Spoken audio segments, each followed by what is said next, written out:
Welcome to the Rant Live. Hello, good day, boys and girls across the world. And anyone who prefers not to be gendered. We're going to be there. You go. Yes, that's nice. So we are here. It's Thursday, July 7th, and the Cubs are playing well. They're not like lighting it up. They're not on a big, huge win streak, but they're winning more games than they're losing lately. Let's put it that way. Since June 17th, which was the first game against the Braves, they are 11-8. And for the Cubs this season, that may as well be a 10-game winning streak. I mean, hey, if you continue, I mean, what's that'd be 11 divided by 19 times 162. Are you doing math? That's a 94 game pace.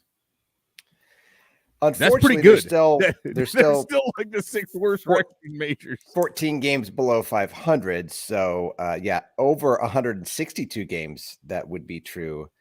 But over 80, about 80 more games. That is not going to be the case. And nor is this going to continue, as we know. Although, I mean, the young guys on their team are stepping up. They're playing well. I mean, you're getting some pretty good performances from guys like Adrian Sampson. Looked really good. He has looked very good every time he's been out. And there are those times where guys who are just kind of, okay in the minors come up and they either change something. They've been working with the major league coaches and maybe a major league coach sees something that they can correct. That's very simple. And something just clicks with them. And it seems like, at least for Adrian Sampson, that might be the case. Maybe. I'm a little bit concerned there because, again, it's very, so I want to preface this. I'm not, putting the results in question, right? Those are great, but I think when you look at process over results, like on the long haul, right? And this is something that's you work with youth hitters, youth pitchers, players in general, right? You got to stress process over results because I mean, how many times you see a kid who's really good at low levels of the league and he's got just the ugliest looking swing and he's chopping down the ball, but he's super athletic and these kids are throwing it high and he's hitting tomahawks for doubles and it's like you can't make him correct it because what do you mean, coach? I just hit a double, like. Yeah, but if they throw that up there 9 more times, you're going to strike out 3 times. Anyway, in Sampson's case, the thing that concerns me a little bit is if you look across his overall statistics, right, set aside any of the wins, the ERA, stuff like that, and look at kind of the strikeouts. He's always been a strike thrower, right? He's never walked a lot of batters. That's a little bit lower, but his strikeout rate's really not any higher. The primary difference between now and anything that he's done previous is that he's not giving up home runs, or he hasn't given up home runs.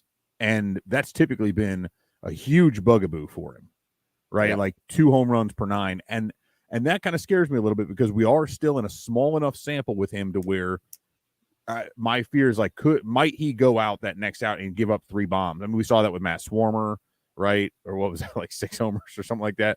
That could reverse in a hurry. And it's realistically, it's about that. Like, his velo is up a little bit, and he's getting better results with the changeup. Again, are those real? Is it a matter of one tick here and then maybe getting better separation between the fastball and the changeup, creating the difference, and that's why the homers aren't flying out?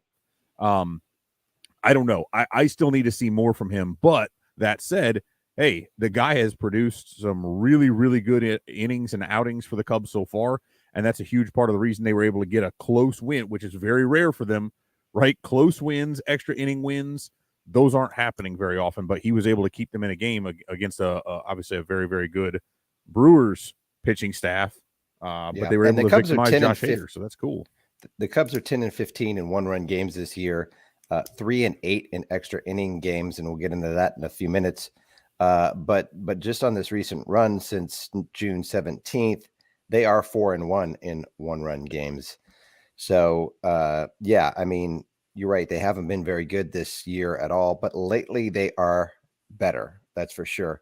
The problem is the extra inning games. And as you wrote the other day, the Cubs are having some difficulty, putting it mildly, to scoring that free runner on second base. And what have they not scored the free runner in 10 of 11? 10 of 11 their now. past 10 Yeah, of their 10 past of their 11. last 11 in extra innings. Yeah, and they're losing those games. Obviously, if you're not scoring the free runner that many times, that means the other team is, because the game does have to end. They're not still playing right now, and so that's concerning. And I mean, we saw the other day where Harris didn't send. Who was it that was on third base? I forget the exact circumstance, but there was a hit and there was no outs, and there was a runner on Simmons? second. Wasn't Simmons the runner? Simmons, and could have sent him. Yeah, and it probably would have been close. But I'm thinking of yesterday. I think there was another. Yeah, there was another time when. Yeah, it was a couple days ago where you could have sent him, and Harris didn't. And I'm just thinking to myself, like, we all know the disparity here, and the trouble that the Cubs have had scoring that free runner. Why not send him? I mean, you've got a runner on first. If you send him, that runner on first is going to be on second with one out. Right. And so I don't know that when that happened, it doesn't make a lot of sense. I think if you're playing conservatively and your team's, in the playoff race and you're not 14 games below 500, of course, maybe don't send them. I mean, you don't need to send them. I mean, if you haven't had difficulty scoring the free runner, and you're not, one of the worst teams in baseball, sure, don't send him. But given all the circumstances, sometimes it feels like, and I don't think this is prevailing, but I do think that this happens occasionally with this coaching staff under David Ross, is it feels like they forget like what the circumstances are of the season, of this team, and sometimes even, in the specific game. Yeah, which... let me break and address the comments for just a moment, because this is what's funny to me. There's something going on apparently in our on the YouTube side of the comments where apparently they think we have control over CHGO live. Like, you guys realize CHGO is an entirely separate media outlet from us. Like, literally no communication. I ain't getting no check. Yeah, well, it'd be nice if we did. Now, a couple of the guys who were over there podcasting for them used to be a part of Cubs Insider. But we have absolutely zero connection to CHGO. So I have no idea what you guys are talking about over there. So that's cool. We're better. And we pay for this all ourselves. So, John, go ahead and unblock Jack R, which you I don't know can't who do that is, because we have no idea who that is.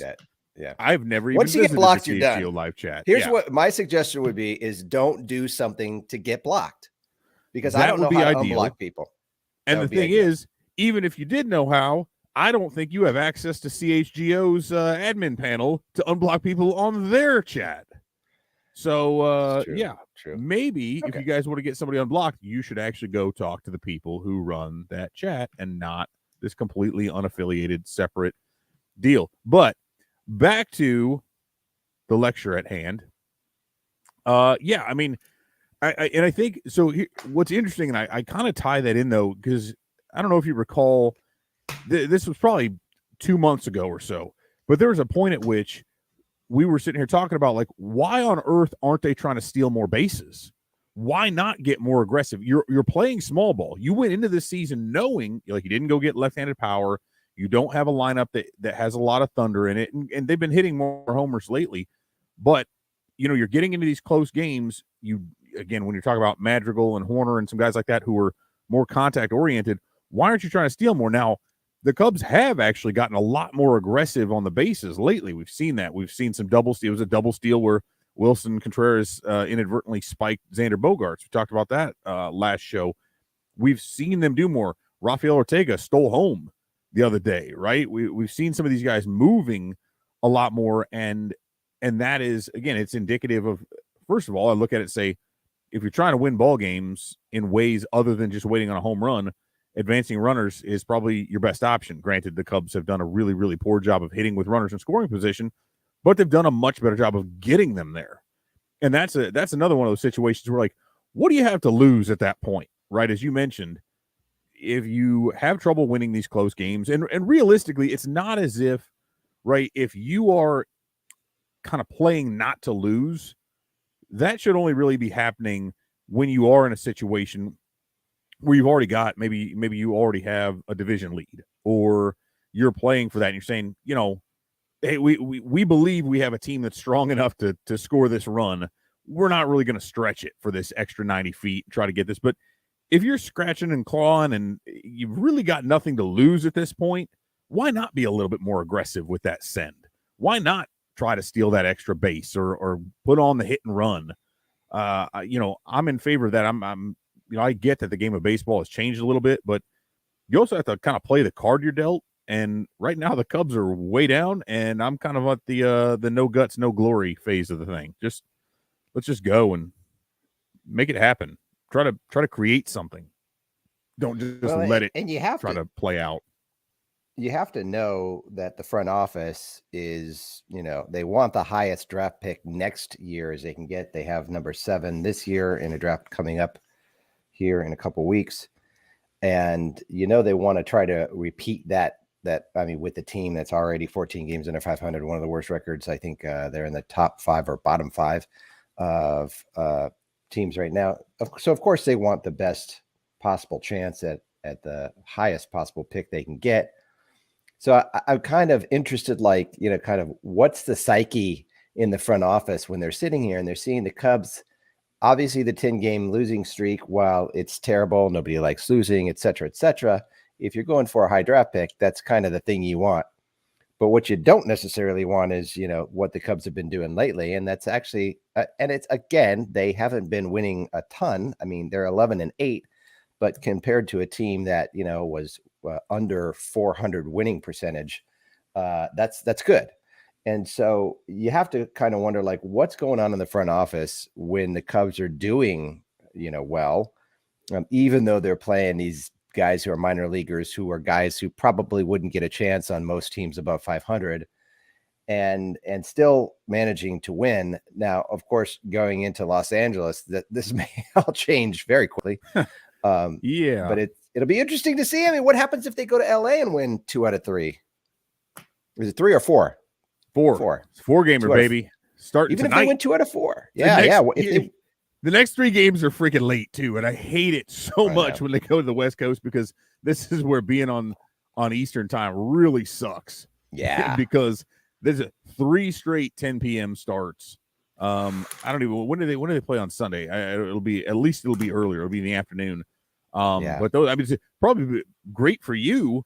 Because it's like a regular game at that point. Yeah, I mean, it's not great because I still get used to the earlier games, and I go to bed at like 10 normally. Well, good luck with that. But that won't be happening. You go to bed at the equivalent time that this game will start for me. I wouldn't even watch it. Yeah. Well, although here's the thing, though, I will say this is that at least, of the few small joys a season like this will provide, it's that I can go to sleep in the 4th or 5th inning and not really be that upset about it, right? Like if you're talking a few years ago, it's a must-see baseball and you're staying up to watch that. I mean, Cubs-Dodgers would definitely be something that made a whole lot of sense to stay up for, and that you would be able to, right? Because there's times now where it's just like, man, they're putting some, because even though they've won some of these games, boy, they have been pretty tedious, right? And there's a fine line sometimes between winning and playing well and really having an engaging game, and then some of these are just kind of like, holy crap, dude, this is a slog. And then they'll put it together for enough late, like yesterday's game, right? They got just enough, and it's always exciting to see somebody score runs against Josh Hader, so that was really cool. And even the game they lost against the Brewers, right? I mean, which is so frustrating. You get a guy's first career major league homer, you get an inside the park homer, and you still somehow manage to choke the game away and lose that with some, again, it was unfortunate the way it all came out, but at least, they were winning close games by and large. And they've beaten good teams. I mean, the Brewers, top of their division, the Red Sox teams. Won 20 games in June. Out of their last 6 series, the only series they've lost is to Pittsburgh, the worst team they played. Well, the Reds. They beat the Reds are the worst team. They beat the Reds 2 out of 3. Right, but I'm saying that's the Reds are the worst team they played. out of that group. Okay. I mean, sure, but it's arguable that the Pirates and the Reds are Pirates pretty bad. Pirates pretty bad, but they're better than the Cubs. So, apparently, yeah. It's the Cubs are above them in the standings right now. So they snuck out those last couple. So one question: well, what the hell? What the hell is going on in the comments? Evan, don't read the comments. I know, but tell me Wrigley needs a roof. Come on, they're trying to put a roof on Soldier Field, and then talking about all kinds of other crazy stuff there. Don't read the comments. So Monday, 2-5 loss in extra innings. Justin Steele is the real deal. There's no doubt about it. He's pitched well all year long. His ERA is high. Because the defensive behind him is sometimes high, and they don't know what they're doing. But if you look at Justin Steele, I'm going to pull up his ERA now because I know it was up there around 4.5, and that was largely because the defense has been just awful behind him. But his FIP has been really good. So his ERA is now 4.13, all the way down to 4.13. His FIP is 3.42. So he's valued at 1.6 FWAR. And that's good. I mean, Justin Steele looks like a top 3 starter, definitely in the future. I mean, he's pitching like it right now. I'd say he'd probably be like a number 3 guy, but he's looking good. And he looked really good. 6 2/3 innings, 1 run, 2 hits, 4 walks. You could clean that up a little bit, but 9 strikeouts. So sometimes you're going to get a bunch of walks when you get a bunch of strikeouts, but you try to fix that. But outside of that, he looked very, very good. And Suzuki's inside the park home run, but then Caratini had a walk-off home run because the Cubs did not have an ability to score again. Their free runner. Of course, that probably wouldn't have made a difference because Caratini's walk-off home run. But Seiya Suzuki's been really good. He's only been back for 3 games, but he's batting .444. It's kind of like how he started the season, really, really super hot. His power numbers are way up. He's got 2 home runs, obviously the inside the park home run that he hit on Monday.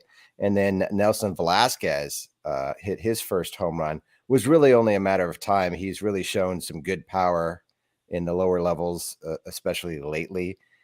He was the MVP of the Arizona Fall League was it last year? 2021, I think. And so that's not unexpected at all to see. Would be good to see him hitting for more power and doing a little bit better, but he's been doing pretty well. And I'm glad that he's getting some opportunities to play, particularly with Jason Hayward on the IL, because he's better than Jason Hayward. I think so am I. And then Tuesday, 8-3, the Cubs just crushed the Brewers. No problem. Suzuki hit a home run that was about a foot inside and managed to keep that fair. Although we think it may have been foul at some point. And definitely started foul. It definitely started foul because he hit it so far inside that it had no choice but to hook back. I mean, it was kind of like it's hard to tell. Yeah, it had to because he had enough spin from bringing it inside. And here's my favorite part of this. Right here's what I love. Sometimes hate about Facebook. Right, it's like you make a post, you're like, how did he hit that pitch out?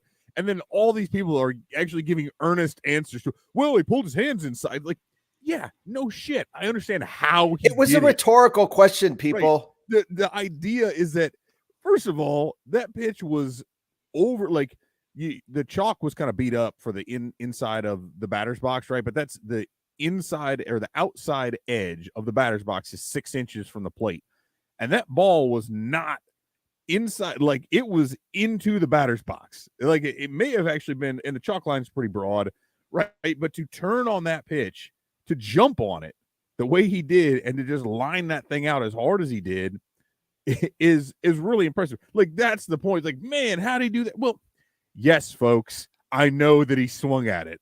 Like, I get that. That's beside the point. But the fact that is a pitch that he was comfortable jumping on and being able to get the hands in fast enough, I mean, that is indicative of a guy who's really not only seeing the ball well, but who's moving well. And I think that was something that was a little bit concerning after he got out to that hot start, was all of a sudden he did start chasing a little bit more. He was missing some pitches. And really, I think the bigger problem, he was taking a lot of really good pitches. I mean, he had shown the ability to put the barrel on the ball even when it wasn't in the zone, to get a bat on it. And that's never really been in question. So as long as he continues to be aggressive without taking away some of those, we'd see, man, how many 2-strike counts did we see him where he was just taking dead strikes? So I like the idea of him being aggressive early in the count and maybe not even putting himself in that position. Yeah, definitely. And the downside in that game was Kyle Hendricks leaving after 3 innings with shoulder soreness. He is now on the IL. And that's probably more of a problem for the front office than it is for the actual team, because the rumors are swirling all about who's going to get traded. And he's certainly at the top of the list. And so I'm sure they will keep him out probably a little bit longer than they normally would, because he's been pitching really well lately. He didn't pitch particularly well those first 3 innings, but with the shoulder soreness, you could just say that was the reason. But he has pitched well his last couple of games, and he's had games where he's totally been dominant. And so you could see that could be a great guy for a team that is competing for a title or at least a spot in the playoffs as a number 4 type pitcher. And so it'll be interesting to see kind of what the trajectory and timeline is for Kyle Hendricks coming back from that injury. On Wednesday, yesterday, was Adrian Sampson, 5 2/3 innings pitched, 1 run, 4 hits. He looked legit. I mean, he's looked legit in every single game. I mean, it's really hard to, at this point. I mean, I know we talked about the fact that, he's not giving up very many home runs, but he's also not walking a lot of guys. And he's also striking out more guys than he has traditionally. And so, I mean, again, maybe it's something that one of the big league coaches saw and is fixed. I mean, you're talking about right now he's walking 1.25 batters per 9, which is by far his lowest over his career, which began in 2016 in Seattle. And he's striking out about 8 batters per 9, again, a high. And so, and you mentioned, his home runs per fly ball is around 9, which is way lower than it's ever been, because typically it's probably right around 20%. But who knows? Right now he's got a 2.91 ERA. His FIP is 2.97, and that's all good. I mean, the numbers look really good. It's hard not to be, you don't want to be overly excited about Adrian Sampson, but there's nothing to be discouraged about. Yeah, and I want to go back though on the Hendricks thing real quick, in that it was obvious from the start that something was wrong. They knew there was an issue there, because David Ross himself came out. Like, normally the manager doesn't come out to talk to the pitcher unless he's pulling him or there's some kind of an injury concern. And Hendricks, you could see him. I tweeted something about it. You could see him like, I'm fine, I can pitch, I'm good. Yeah. And Ross was asking him questions.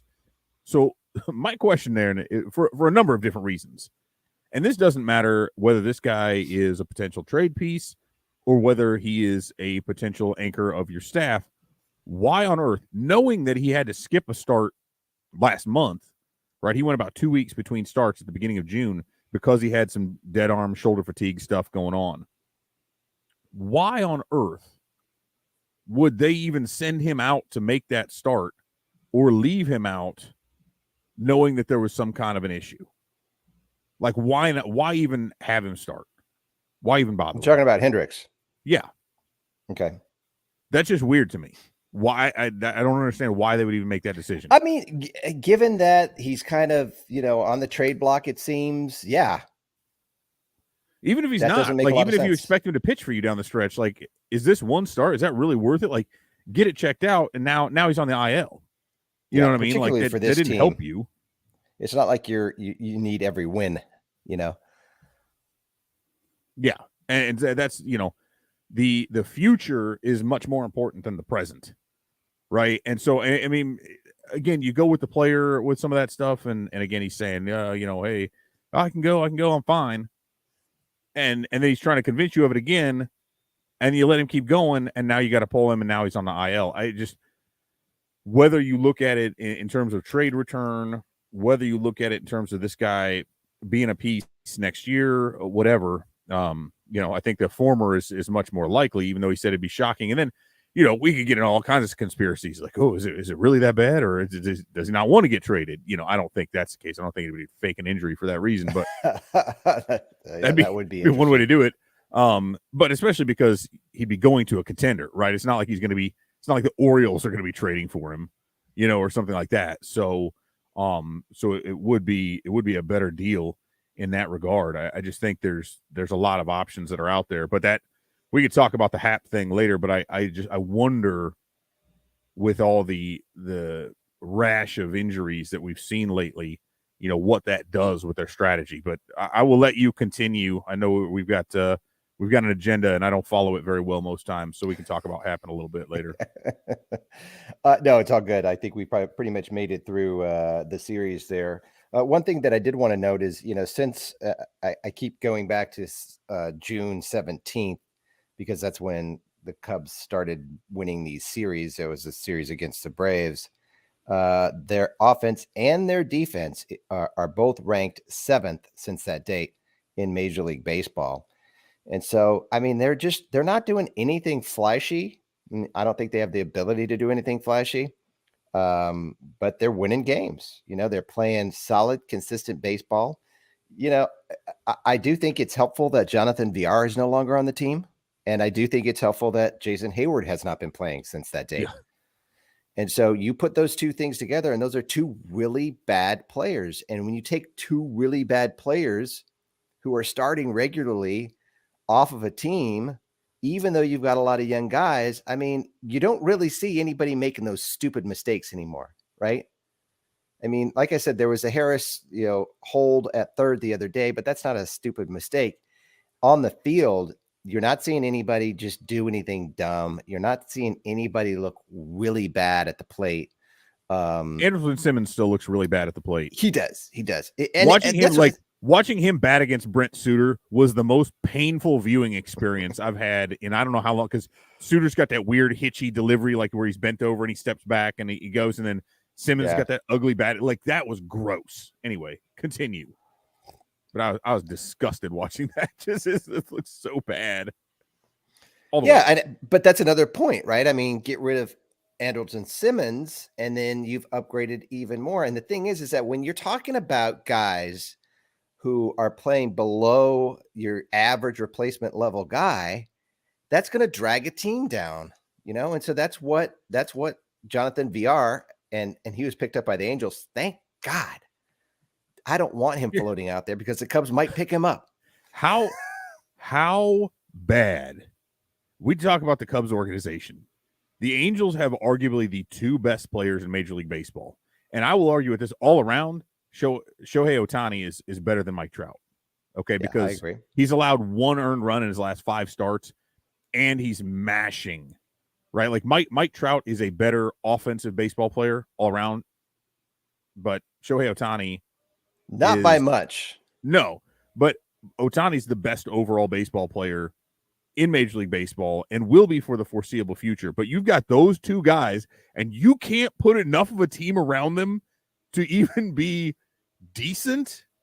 Like, they're bad. Their farm system has to be a wreck. That's all. I mean, I don't know anything about their farm system, but it has to be a wreck, because to pick up Jonathan VR, you'd think you'd be bringing some young guys up, because, I mean, you got to get something going here within the next few years while these players are still in their prime. Yeah, it's incredible to me, because I can't even imagine. But at the same time, it's like, if those two guys were playing in Chicago and the Cubs were this bad, I don't know that we could bitch about it, because you get to go to the ballpark every day and see Mike Trout and Shohei Ohtani. So, man, but it is – I don't know if the Angels have actual fans or if it's just fans of other teams that show up. They do. I know some. But it is wild. It is wild. Have fans. Yeah, it is unfortunate, though. But and they've spent money. But I think here's the thing, is like some Cubs fans will look at it and be like, well, see, look at the Angels. This is what have you just spend money. Well, there's a difference between just spending money and spending money stupidly, you know, and throwing a bunch of money at the combination of let's look at some of those things with Albert Pujols and Josh Hamilton and Anthony Rendon. Like they've thrown a bunch of money at dudes who were too old and had all kinds of problems. But again, carrying that forward to the Cubs, we look at a lot of these things, and there are some options. Speaking of which, now there's all these reports, right? Bob Nightingale mentioned something earlier that people think they were going to land one of the top 3 shortstops. Now he's doubling down and saying like multiple rival executives out there believe the Cubs are going to get Xander Bogaerts. We're way too early for that. I think that's so stupid to speculate on. That's so dumb. I don't even. But of all, I don't care. Like, if you're looking at, if you're telling me between the guys they've got, I'd much rather have Trey Turner. Bogaerts is 30. So you're telling me if you're talking about if they're going to move Contreras, if they're going to move Happ, if they end up being able to move Hendricks, I don't care who you sign with Bogaerts, which I think shortstop at this point. I don't know if that's where you get the most bang for your buck with the way Nico Horner's playing. Is that really worthwhile? And you could say maybe this guy can move to second, he can move to third as he gets a little bit older. But is that the dude who gets you back? If you trade those guys away, you're going to have to get Bogaerts plus in order to take this team as it is now, take away 2 potential all-stars and a starting pitcher, and build back enough to make them any good. And if that's the case, you're missing a year and moving Bogaerts to where he's 31, 32 before you're good. That is the weirdest thing to me, and I don't understand it. Yeah. Yeah, I think personally, if the Cubs are going to go big, they're going to go Carlos Correa. I do not see them going Xander Bogaerts. Carlos Correa is clearly a better player. And I think if you go big, that's the guy you go big with. And I think they could convince, even though there was a report out this week that Correa didn't want to go for a team that's rebuilding. I think that you could convince him that this team can compete next season if the Cubs make the right moves, particularly if they don't trade Willson Contreras and or Ian Happ. And I mean, arguably they could trade. Listen, I think they'd be much better off trading Ian Happ than they would be trading Willson Contreras because they've got no one. I mean, PJ Higgins is okay. Yan Gomes is okay. And Higgins is certainly a serviceable guy, and he performed well in the minors, and he could be an above average catcher. But Willson Contreras is elite. And so you just, and while Ian Happ is a good player, I would not consider Ian Happ elite. Now, he is having a very good season. But I personally, for me, I would much rather see them trade Ian Happ and keep Willson Contreras, re-sign him, extend him, because then you've got something you can build around. Even if they do draft, is it Kevin Parada, who's the catcher? Yeah, but that's still going to take a couple years, I mean, he's a college kid. He's a college kid, though, I mean, it's possible. But I think the thing is with a catcher, it's so difficult because with a few exceptions, maybe, being an actual legitimate catcher, right, in addition to the bat. And maybe they don't care as much if they've got some other guys to back him up and they have, but it wouldn't be next year, right? So it'd be after Gomes. But here's the thing, right, and this is what I put out, like, Happ is for sure on the trading block. Unless something happens, unless he gets hurt like everybody else has, they're going to look to move him. Right. And you can, if you go, purely objective on this and you look at, they've got Suzuki there, they've got Morel who can play out there, they've got Velasquez, and then you start talking about Kevin Alcantara and Brennan Davis and Owen Casey, and they've got a bunch of guys coming up now. Somebody was like, I'd rather take my chances on, and they named like 5 guys than Happ. You are losing a left-handed power bat, though. Right. And also a guy who can play competent left field. Like, we know what Happ is, and as you mentioned, like, he's not necessarily an elite impact difference maker, but we know that he is a very, very solid major league outfielder and hitter. Yeah. And none of those other guys we mentioned are major leaguers at all, and probably won't be with the exception of Davis, who could be back next year, provided the back stuff goes well. None of those guys are guaranteed anything of even making it to Major League Baseball, let alone with the Cubs, let alone being anything close to what Happ has been. And he's been an above average offensive producer. But arguably, Ian Happ has been straddling that line for the last several years, and this is really his breakout season. And part of that, I think, is because he has been given the everyday left field job, right? He's got that now. We could also look at that and say, so if we back up, right, and a lot of us, myself included, were confused and upset at the idea that they would DFA Jackson Frazier rather than getting rid of Jason Hayward or at the time VR or Simmons or anybody. But then you think, okay, not only did he clear waivers, but he accepted the assignment to Iowa. Well, why would he do that? Well, gee, I don't know. You think maybe somebody at the Cubs told him, hey, man, look, we know this sucks. We don't really like it. Go bide your time down there. And guess what? By August 2nd, there will be a spot open for you. Now, I'm not saying they told him flat out, hey, we're going to trade Ian Happ, and then you take over left field. But I find it hard to believe that Frazier would be willing to just spend a couple months at AAA with the Cubs, rather than maybe try to go find a spot somewhere else. I assume that that's kind of what they're looking at and saying, again, organizationally, like, hey, we think Frazier can give us enough, and between Velasquez, Morel, right, whatever kind of because Suzuki's going to be every day in right field, right? They figure out whether it's Morel in center a lot of the time, or, they can maneuver that. And then Velasquez, they're saying, we think we can get as much from Velasquez/Frazier in an outfield role as what we got from Happ. No way. Even cheaper. There's no way. Well, maybe Velasquez, dude, Frazier's batting like 218 or something like that right now. Right. But what I'm saying is, in terms of if you move them back and forth, you have somebody. I don't understand why people, there just seems to be a lot of people that are on the Frazier train, and I've never seen, he's never done anything. He was a high draft pick. He had like one good year with the Yankees. He's not been good for the Cubs. He was terrible in the field. I'm not on the Frazier train in any way, shape, or form. I don't even think he's a serviceable, replacement level player. I think Velasquez, sure, all day long. Brennan Davis, for sure. And I can see what you're saying about why Frazier might come back into the system.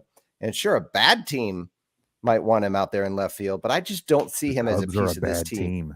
The Cubs are a bad team. But I'm just saying, I don't want to. Ian Happ Ian Happ could be a part of a good team.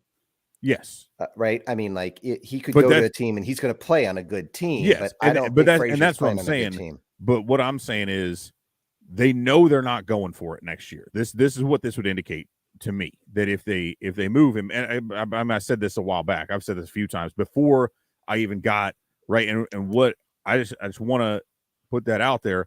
I am not speculating that I think they'll move Ian Happ. I'm saying this is what I have been told by people who kind of know what's going on within the industry, that they're shopping Ian Happ. Right. That is, you can call it a report, you can call it a source, whatever you want to say there, but I'm not speculating. And so if that is the case, and if they move on from Contreras, and if they move on from Hendricks, it's very clear, at best, right? And people are like, well, how would you equate this? I was having all these explanations. It's really great on Twitter when people like try to decipher stuff. And I'm like, I'm not being veiled with my meaning, but at best, they'll spend money this winter because they have to, because there's so much money falling off the books. They have to go spend, but they could spend a ton of money and still find themselves at around the same $150 million payroll, right? They would have to add quite a bit, actually, this offseason in terms of payroll, just to be at about the same level that they are. And we've been saying this for a while, right? This team, outside of they've got a ton of injuries, realistically should be, within 5 to 10 games of 500 if they're playing well and they're healthy. This is not a 90-win team, even if everything broke right, but everything is broken wrong up until the last 4 series or so. And now we're kind of looking at it, say, like, okay, I can squint and see how this team could actually win some games. But if you remove Happ and you remove Contreras, now there's no chance, right? You're looking at the top line of the eye chart and like, nope, I have no idea what that is. This is a shit ball club at that point. So now to make them any good, bless you, you've got to go back and add what you lost, and then more, and then pitching, and all this. And so I just think that's more relevant when it comes to Wilson Contreras. He, to me, is the key piece here. And I think but he's not even under contract for next year. That's where I'm saying is like they're just like the guys. They would have to fix that. Right. That's what I'm saying. They have to extend him to have him play next year. Happ is under contract for next year, so if they move him, they're saying we're not even looking to build around some of the guys one of the players that we currently have that's one of our better ones. We could keep him for that next year and maybe see if we can put something together and then see if we spend a little bit in the offseason, we make sure this thing, we think it can work, we think he can be part of the future, then we can work on extending him next year. What I'm saying is parting with him, in addition to those other guys, is saying we've almost fully decimated, anything that's left from the past few years. So, that's one of those deals. I think the real challenge is whether the Cubs are going to be able to get anything for players like Miley and Smiley. And if they can't, then you would think a Contreras trade would be almost inevitable, because if they can, then at least they're getting some kind of youth pieces, prospects back this season. I think they ultimately they do need to get some more prospects, hopefully closer to the major league level this season at the trade deadline. I think that almost has to happen. I think they feel that that almost has to happen. And I think that if you're not getting players for Hendricks, for Miley, for Smiley, then you have to look to other sources for those prospects. And that's where Wilson Contreras becomes almost more of a sure thing. Well, but then here's the other thing. He's got the hamstring issue. So if they were trying to move him, which, has been said, from people who kind of know what they're talking about from the start, that if they couldn't extend him, he's as good as gone. Now, they could still try to trade him and re-sign him. That hardly ever works, but it's possible. But is he going to get the same? And that's where the Happ thing comes in. And this is what people like trying to argue with me on semantics. And I'm like, I'm not saying they're going to try to trade Happ because these other players are hurt. But if they were already thinking, man, Happ is going to have, this is the best value he's possibly going to have, he still has another year of control, we could really work something from this. And then you start looking around at guys you expected to trade and going like, okay, hurt. Contreras may be hurt. Who knows? Yeah. We're hoping that he's healthy. And you're like, shit, we're going to have to move Happ because if we don't, we got nobody left who's going to bring anything back. And then I also start looking at, what happens. What about a guy like Patrick Wisdom? Does he end up being the sweetener? Like, Wisdom alone is not going to net you much, right? Outside of a lottery pick flyer, a lottery ticket, I should say, not a lottery pick. But if you add him in with Happ to a team that needs that thunder, if you add him in with a Miley or a Smiley, this is what we saw when Javi Baez and Trevor Williams went to New York. That's how they were able to get Pete Crow Armstrong, right? Who also was a little bit more expendable because he was hurt at the time and had undergone shoulder surgery. But if the Cubs are targeting a specific player, and this is right, Crow Armstrong was like, we're targeting a specific player from the Mets. It wasn't just like, hey, we're going to get whatever we can get, right? I think some of the other trades we've seen have been kind of like, okay, we'll pick a couple here. And, if we go back to it, you can look at it like that. Because like Wisdom, I was talking to the guys on the score about this last night. He's a nice Wisdom is a better player on a good team that can round that out. Hey, you need a guy to give you some pop, play a little third, DH for you a little bit.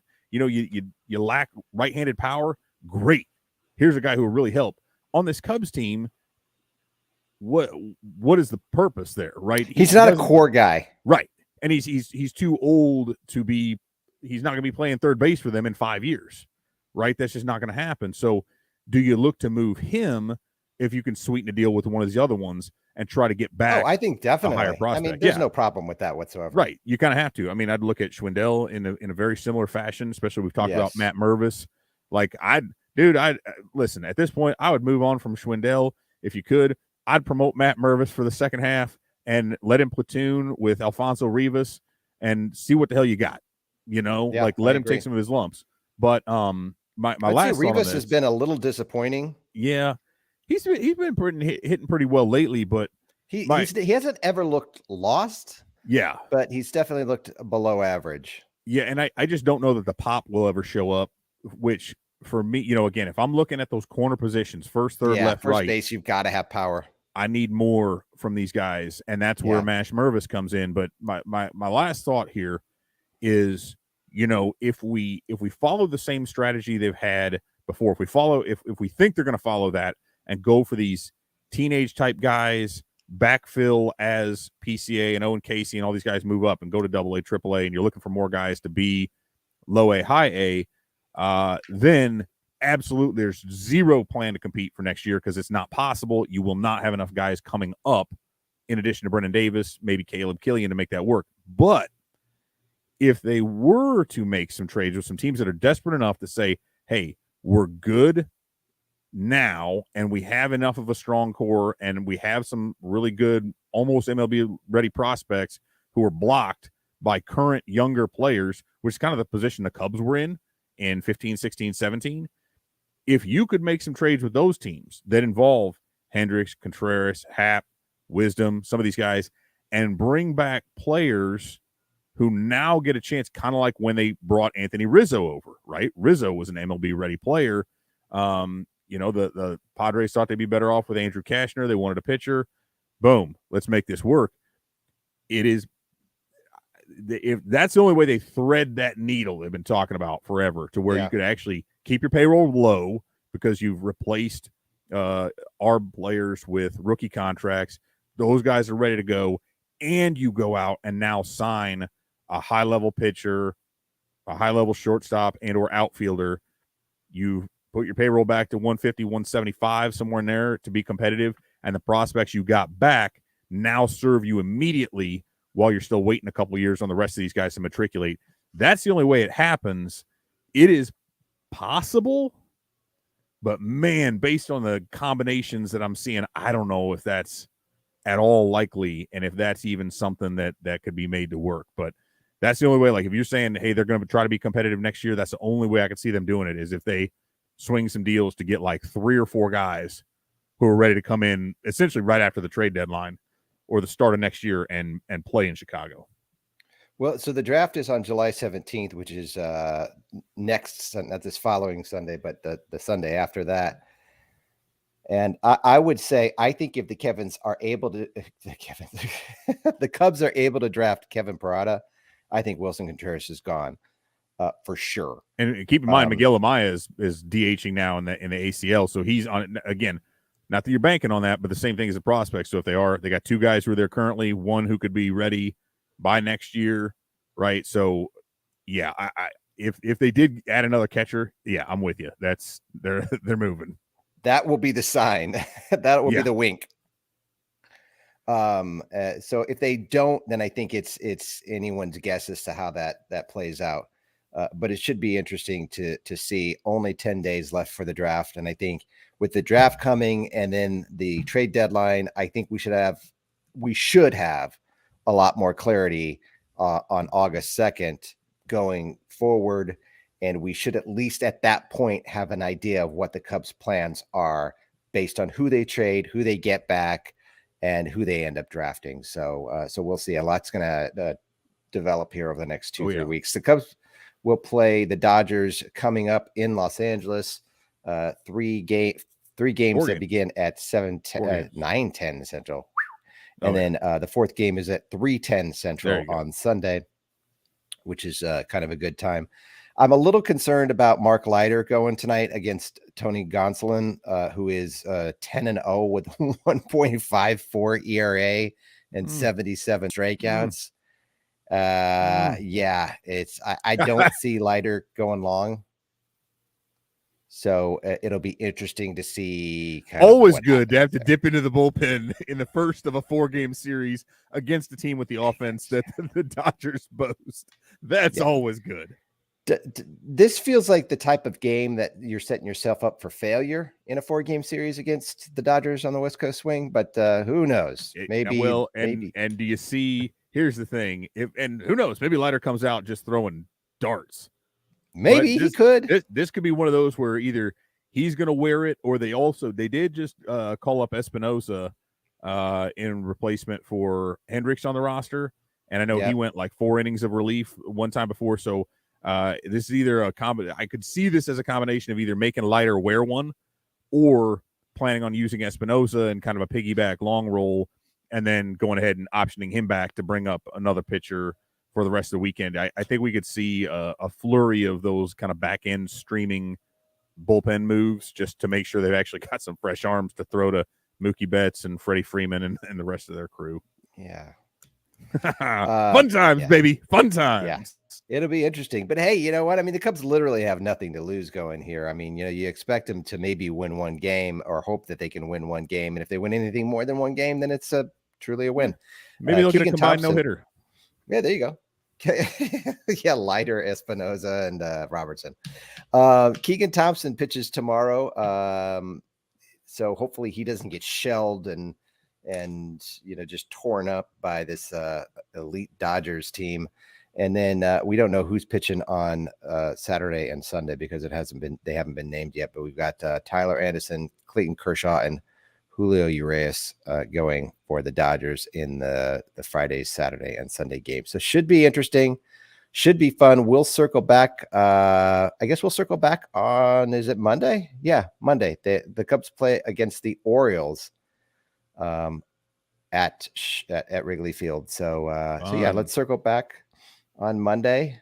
And hopefully the Cubs can do some damage in Los Angeles. That it could be fun. So we'll see what happens. Until then, everyone, thank you for joining us. See ya. We're out.